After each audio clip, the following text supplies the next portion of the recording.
Alright y'all, so a lot of people have suggested that I do a wood burning tutorial type of video while we're under whatever kind of lockdown we're under here. This bad situation we're in nowadays, and we just got to do what we can to kind of keep ourselves occupied, make the best of things. So that's one of my hobbies is wood burning. Y'all see my stuff in ANSs, and I've had several people, man, say, "You are the best wood burner I've ever seen. How do you do it?" Well, I can't give you all my secrets, but the main thing is practice.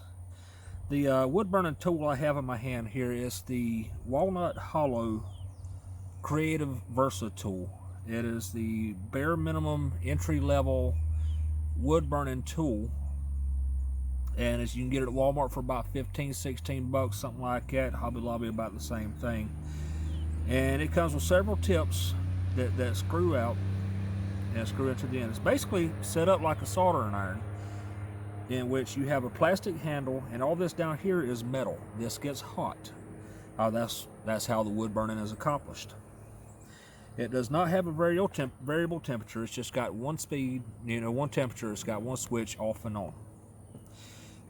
Now, while this thing is warming up, it takes a few minutes to warm up, and while it's getting a temperature, every now and then you could take and just test it on this piece of wood that you got right here. This is a scrap piece of wood. This is what I use for testing. This is when I got my new wood burner. I used it for trying all the different tips and whatnot.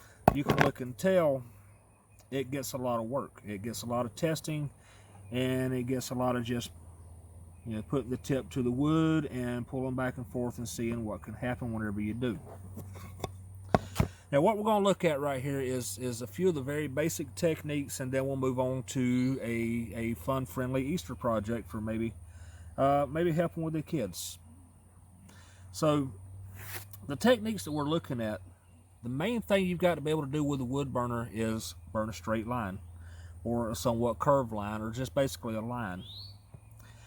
So, whenever you approaching the wood with the wood burner, you got to remember, do not just put it on there and let it burn, because that'll just do a big black mark, and that's not always necessarily what you want. You don't want to come point down, because that just does kind of a jagged mark. It just does nothing really for you. You want to start off by gently touching the wood burner to the surface of the wood and just making a smooth, steady motion,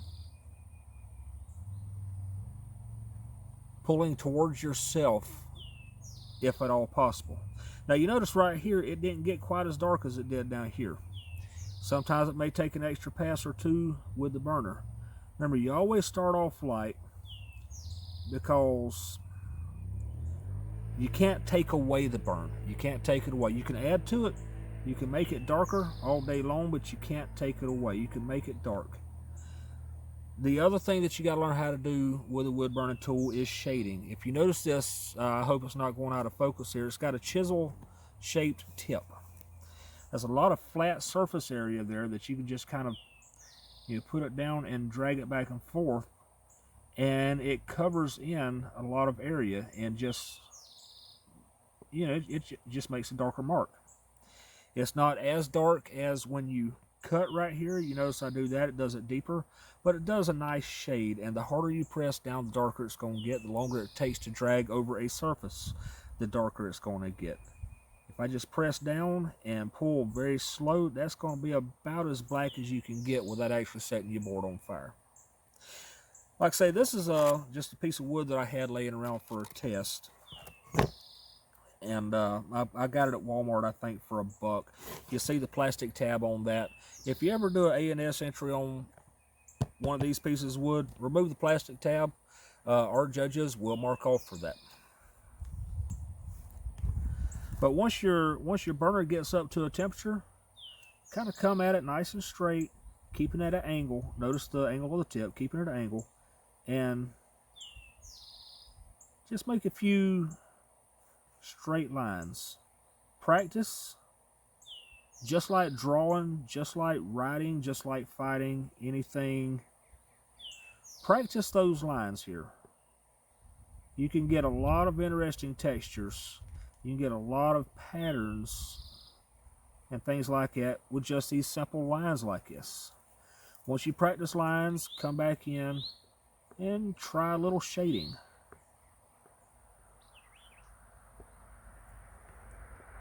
Just bring it from one edge of the line to the other. One trick that I found for shading that always helps is if you start with a line that's already established, the line that's on there. Let's take this line right here, for instance. Go ahead and rest your tip in that line and just pull out from it. Come out and feather a little bit. If you start off a little dark sometimes, you can work that into your shading, into your pattern.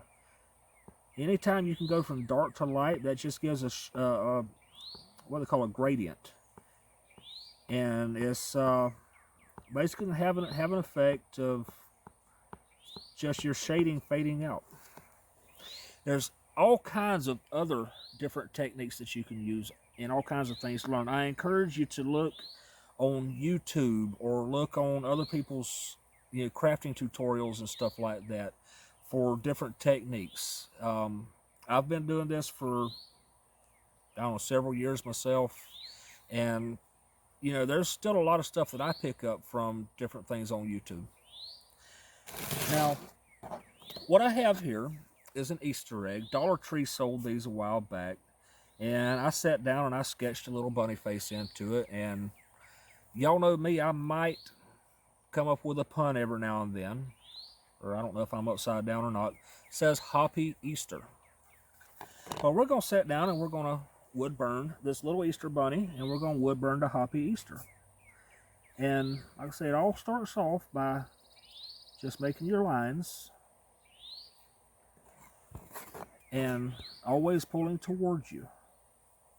Always pulling toward you. Make your lines.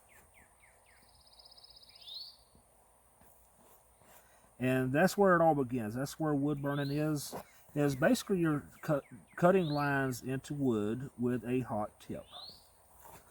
One of the things that you get from wood burning is not only are you getting the darkened color of the wood, you're also getting some texture there, because as you burn, you're actually burning away pieces of the wood.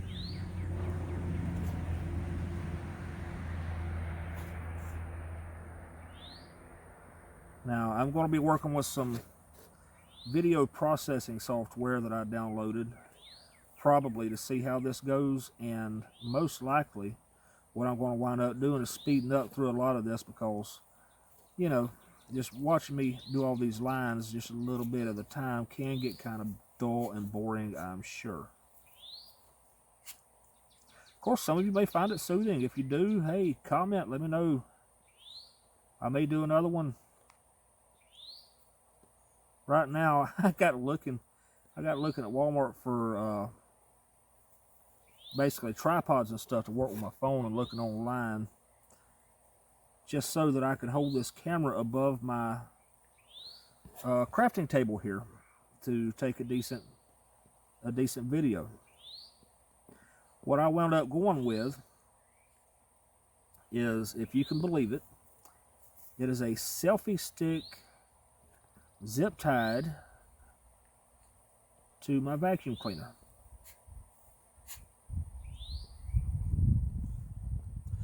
Very sloppily done bunny face, I know. I'm not the artist here. I just sketched that in freehanded. Now, some of the things that you can do for actually getting a design on your piece of wood, if you are artistic and you are good at drawing, man, more power to you. I am absolutely not. I am not a drawer. Now, my daughter Sarah, that girl can draw.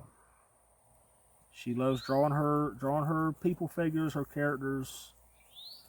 She does it all anime style. Yeah, myself, it's just not a skill that I've ever really had. So what you can do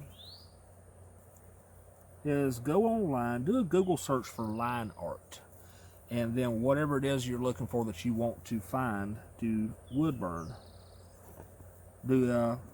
I did Easter Bunny line art, and I came up with this little face right here, which I used as an inspiration freehand. But if you've got a printer, all you got to do is just print this thing off. Regular paper, right? Nice and simple. That works. Coloring book pages. really, really work. You know, basically anything with a nice basic line drawing right here. And you'll take it, you'll print it out. And office supply stores have it. Walmart, I haven't seen it at Walmart in a while. They may carry it every now and then. But you can get carbon paper or graphite paper. This stuff is used to lay under your sheet that you printed it off on, and you draw over where the printer left the lines, and it will transfer your design or pattern to whatever you're putting it on. In this case, it will be a piece of wood. I did this E right here sloppily, y'all. It's see that blob right there, I just held the burner tip down a little bit too long on that.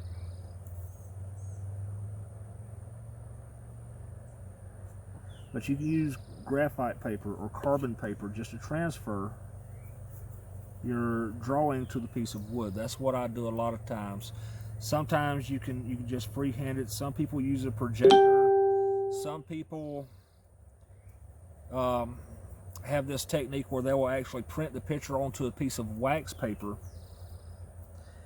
and use that to rub it. Now, if you've got a laser printer, you have got a major heads up on what other folks can do, because there's a way to transfer directly from the laser printer using heat to your piece of wood. Yeah, right here, I didn't have pencil marks on here to do the inside of the ear right here, and I'm just doing a light touch right here, just a basic bit of shading right there. Let's say we want to go with, do rabbits have whiskers? I don't know. This rabbit's going to have some whiskers.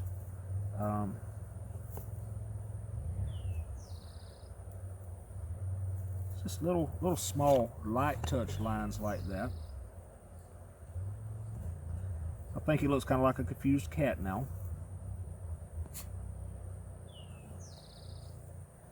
But that is your basics of wood burning. You get this Walnut Hollow Creative Tool, this basic wood burner, like I say at Walmart, it costs you about 15, 16 bucks. Or you could go into getting some of the more expensive models. They can run you up to a couple $100. They're not going to run me up to a couple $100 because I'm cheap. I do have a $50 or so wire tip wood burner that I love using as opposed to this one right here, but that's just my preference, and I do get better results. But this right here, you're learning, you want to see if you can get the knack of it, get this Walnut Hollow burner right here and give it a shot. And you can make stuff that looks a lot like this Easter egg right here, just in time for the holiday. That, you know, we're still gonna have a fun time for Easter. We're still going to enjoy ourselves, you know, having a good holiday with our kids and our family. We're not going to let this virus that we got going on bring us down. And like I say, practice on this stuff.